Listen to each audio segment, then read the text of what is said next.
When you do a search in synthesis, if for people that haven't seen it and they're listening, they can just imagine kind of like if Google and ChatGPT had a baby in a way, right? Google in that it's searching all of your internal knowledge, and then ChatGPT as it feels kind of like a chat interface. And yes, you can ask follow-up questions and see if you ask, what projects have we done with atriums in Massachusetts and, our kind of company history. You can ask that question like, oh, shoot. And I actually want as a follow up, like projects that are over 100,000 square feet or whatever it is. So you can have this conversation with your firm's knowledge.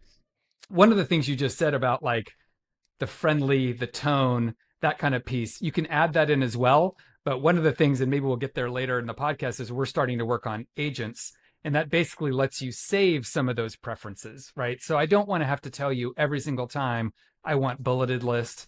I want you to use my words as much as possible. Please write it in this tone of voice. So over time, like we're making the technology really kind of easier to adapt to the way that you want to interact with it, if that makes sense. It's like listen software. I want you to love me the way I want to be loved. Right. Yes, that's right. I don't want to have to tell you this. I mean, imagine, it's not that different. Well, let me take it big. I'll go even bigger. Like one of the things that we've been really paying attention to and believe is true is that AEC firms will start thinking about their workforce as a hybrid workforce made up of employees and agents. Mm. And these AI agents, you will want to think about like employees in many ways. Now, they're not the same thing in a lot of ways, but it's true that they'll need learning and development, right? If you want agents to be able to answer questions to help people, they need to have knowledge in order to answer those questions, right? They need to have context in how your firm operates. And so one of the things that's interesting is if you had an intern, you would say like, hey, when I give you this assignment, this is what we expect. It should do A, B, and C.